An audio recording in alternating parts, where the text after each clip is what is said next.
Wow, vous avez la parole. Honorable Serigne Abdou Lahad Ndiaye se prépare.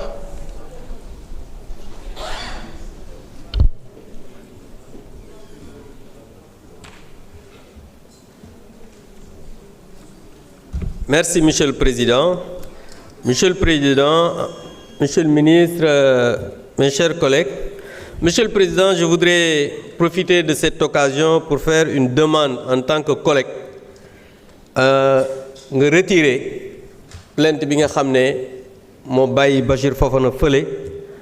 ndax président assemblée yi yu bari dañ leen di diffamer parce que barki Dembo Ndiaye dégg na ñenn ci seen député yi daan ne am na ay prime yoo xamante ni prime de plénière la de 100 000 day porter plainte président Mame Diop ak président Moustapha Niasse te ñun ñépp xam nañ ne prime yooyu musul am bu ñu porté woon plainte kooku ci kaso bi lañ jëm. Donc dañu bëgg yow aussi nga baale ndax bëgguma ñu naan seen président moo yóbbu diw kaso beneen bi mooy monsieur le ministre yow dañu yàgg a wax fii sincérité budgétaire ñu gis ne ci premier rapport trimestriel xam nga man ay saaga moom mënuma arrêté parce que loolu lañ leen xamee ba ngeen jël nguur gi donc ngeen def ko fii duma monsieur le ministre xam nga da nga wax en commission ne matrice des mesures de réforme dañu bëgg nga partager ko ak ñun ñu mën a xam exactement parce que dina dimbali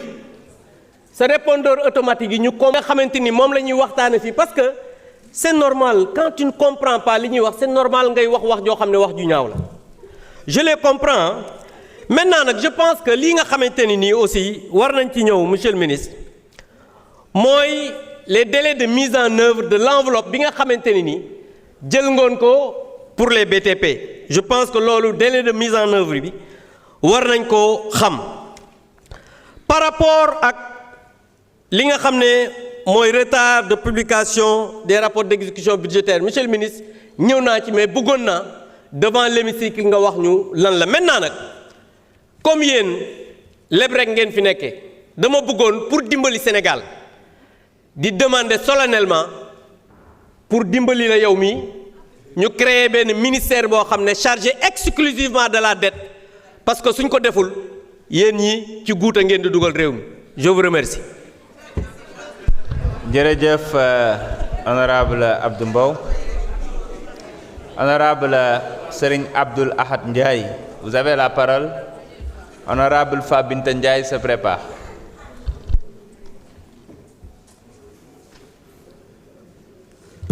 Salam alaikum, merci beaucoup monsieur le président. nar moon wax sax tey waaye bi ma gisee question préalable bi nga xam ne si nii suñu collègues yi def nañ ko moo tax ma décidé nii naa ci barkeelu tuuti sama mag sama grand tafsir nee na monsieur le ministre bu ñu avancé tey parce que amul temps au lire mais dama koy wax ni ko président de l'Assemblée nationale mi ngi def liggéey bu am solo ci wàllu digitalisation ak ci wàllu tout ce qui est intelligence artificielle et que bientôt il y aura des outils yoo xam ne dana ko mën a dimbali yoo xam ni sànq le temps de pause war naa ko ay outils yoo xam ni yaakaar naa ni il a bien apprécié ça nous a permis de résumer les documents ça nous a permis aussi d'avoir de la matière boo xam ne da nga ci mën a discuter te pour attendre doo dem ba 3 heures du matin je pense que ni Daouda le directeur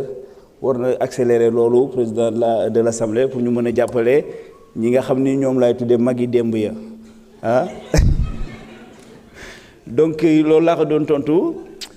suñu beneen collègue bi nga xam ne aussi wax na léegi di wax ni comprendre luñu li nga xam ni moom moo ñu tax a jóg fii et que ñii ay répondeurs automatiques lañu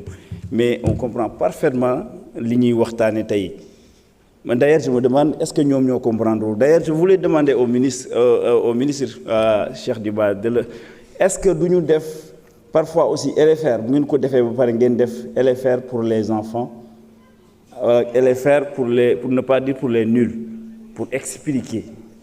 parce que bu fekkee da ngay jaxase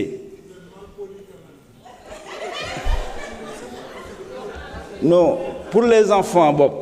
pour les enfants pour ñu mën a comprendre parce que effectivement j'utilise les mêmes techniques pour que samay doom Mame Bousso mën a comprendre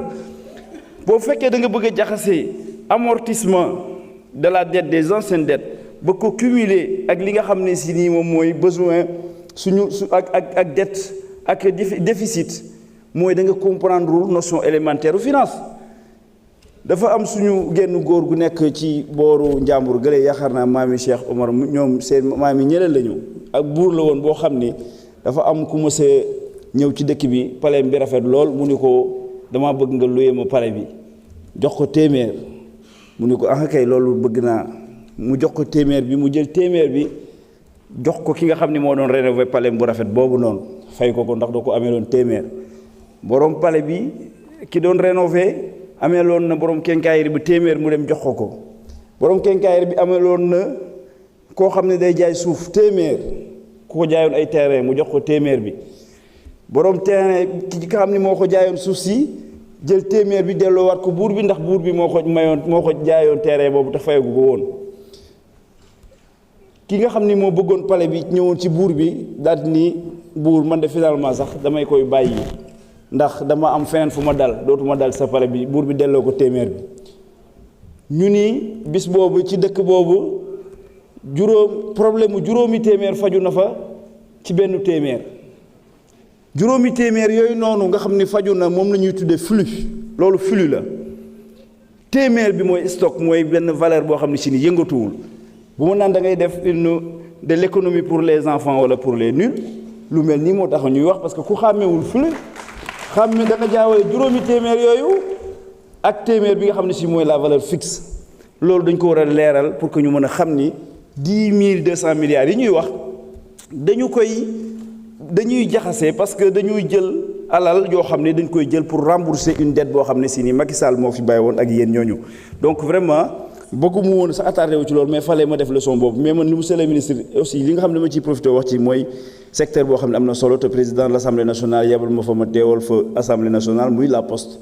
gis naa ni def nañu effort suñu plan social bi nga xam ne am nañ ko pour mën ko redresser à 8 milliards la gis naa ni def nañ effort danañu jox 3 milliards pour ñu enclencher plan social boobu noonu mais buñ ko def le problème mooy il nous faudra chaque mois on a besoin de 1 milliard 300 c'est-à-dire que d'ici la fin de l'année on a besoin de 4,9 milliards et pour man c'est absurde dañuy jëlaat 4,9 milliards pour gérer suñu masse salariale alors que suñu defoon suñu plan social boobu noonu à 8 milliards dinañu mën a automatiquement enclencher politique yi ak vision bi nga xam ne am nañ ko au niveau de la poste. Monsieur le ministre foofu dama lay demander xam naa ne sax vous n'êtes pas insensible mais parfois vous êtes tellement dans des projets ba du ngeen xam yoo xam ne bu ñu dugg ci biir ba xam ko xam na ne ay priorité la parce que la poste li muy représenté ci Sénégal yëpp yaakaar naa ne war ngeen ñu dimbali ci loolu merci beaucoup jërëjëf. jërëjëf honorable Fabinta Ndiaye honorable Samba Dang se prépare.